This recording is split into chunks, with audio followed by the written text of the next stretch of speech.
Now is the time to hear the valedictory address by our chief guest, Shri Satish Kumar Dogra, IPS, retired IPS, former DGP, Tamil Nadu.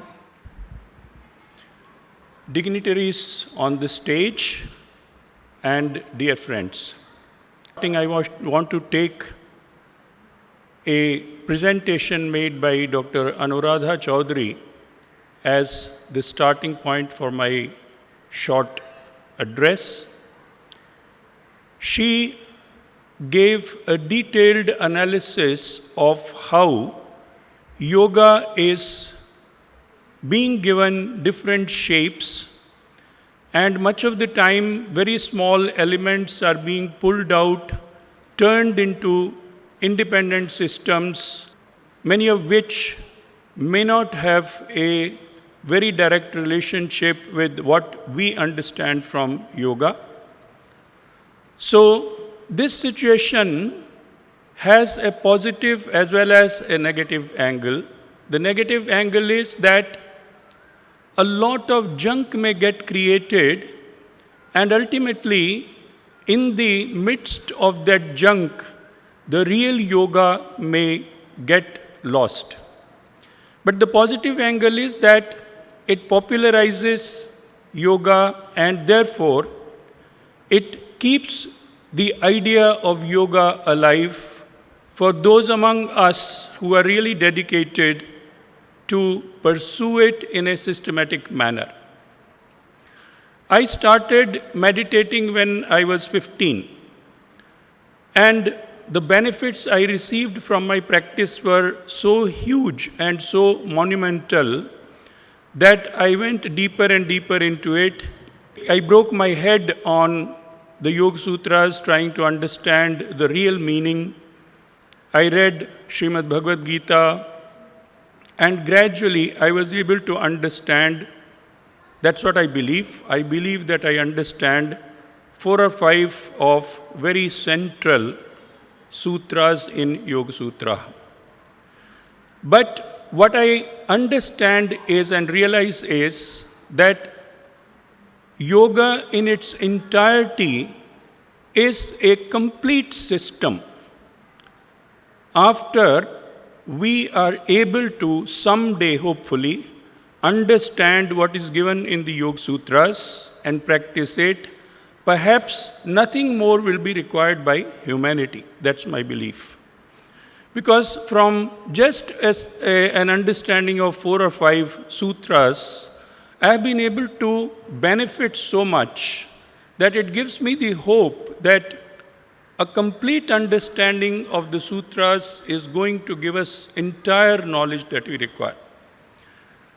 There are certain basic principles which I think we need to understand. One is we need to rediscover the Yoga Sutras based on our knowledge of modern science.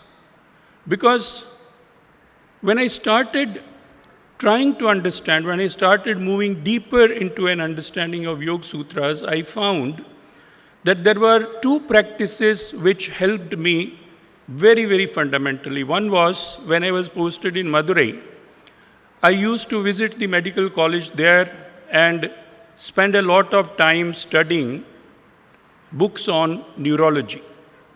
And as I went deeper and deeper into it, I found that the processes given in the Yoga Sutras need to be understood in terms of the processes going on in our neurons at an electromagnetic level.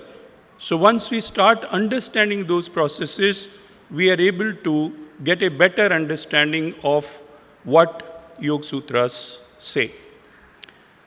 Second thing that I realized is that there is perhaps a fundamental misunderstanding in our system where we try to equate manaha and chittaha.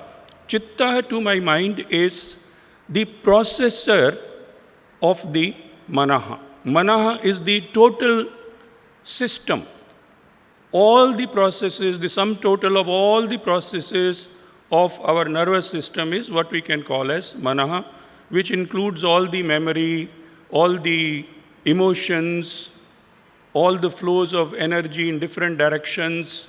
So that is manaha. It's a kind of an archive. But chitta is the processor. It is the momentary processing which is taking place constantly. So the focus of Maharshi Patanjali is not manaha but chitta. How do you manipulate the processes in that millionth second? So when he says yogash chitta vritti nirodhaha, we must understand what he is saying. It is the nirodha of the vritti of chitta, not of manaha. So when a presentation of the papers here was being given, there was a mention of one of the speakers who said that we should not try to obstruct the processes of the mind because they may be the intuitive part of our thinking. But the focus in Yoga Sutras is not in those intuitive processes. It is on the chitta, the processing.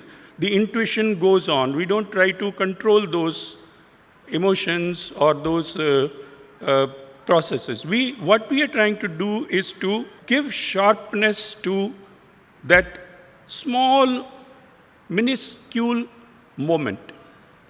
That's one thing which I want us all to understand, and that's what I've realized through my practices. So that is where, the word chitta is used in the sense of this process, desh bandash chittasya dharana. So when you confine it to a deshaha, then it becomes chittasya dharana.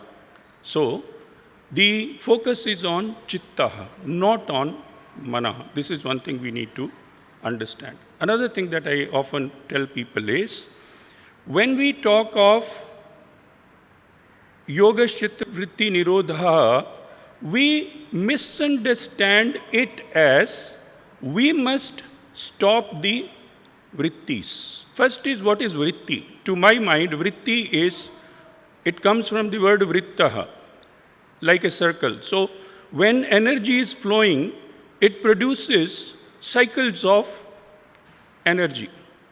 So those cycles of energy, their nirodha is chittavritti nirodha. But it is not we who should do that nirodha. Nirodha will automatically take place when yoga has been attained. There is a difference between the two situations. For example, supposing I say, when we are moving in a car, the trees move backwards. So this is the statement of what happens. Supposing I turn it upside down and I say, in order to move in a car, you must push the trees backward. So that becomes wrong.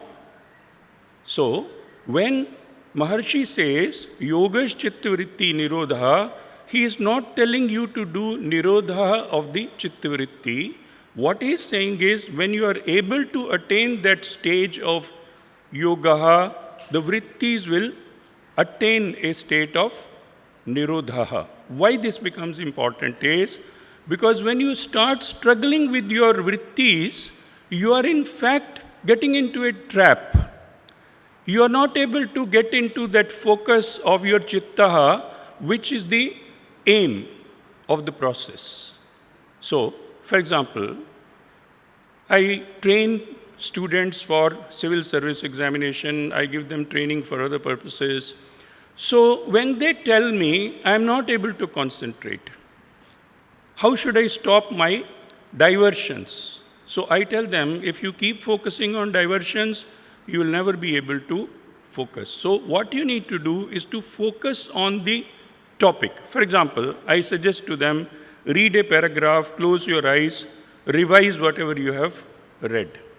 So what will happen by doing this, you will go deeper and deeper into the focus area of that subject, and the diversions will automatically get peeled off. So this is what needs to be done. We need to focus on something to such an extent that the vrittis, waves that begin to arise from that automatically disappear. So that is what needs to be done. Incidentally, if there are any persons who would like to be in touch with me, Professor Ramachandran has my phone number. I would be very happy to interact. I try to guide especially youngsters on how they should design their life. I wrote a book also, of which I gave him a copy. The name of the book is Threshold of Life. So what I say in that book is that at the age of about 20-21, a person stands at the threshold of his life where he has to take a number of decisions about the type of job he is going to do, what is important for him, whether emotions are important or money is important or relationship is important. So all these decisions tend to confuse him. So it is at this stage that youngsters need the help and guidance of people like us who have passed through all those stages. So my phone number is available if anyone would like to contact me. And thanks a lot for giving me an opportunity to come here and speak. Thank you very much.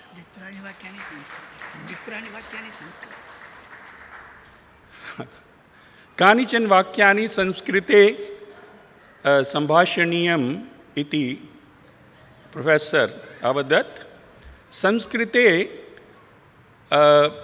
मम प्रवाहः न सम्यक् अस्ति, अतएव professor मह्यम् अभ्यास अवसरं दातव्यम् इति प्रार्थना मया कृता. अग्रिमं यदा अहम् एतस्मिन् कार्यक्रमे भागित्वं करोमि तदा सम्पूर्णमेव संस्कृतभाषायां सम्भाषणं करिष्यामि इति मम वचनं.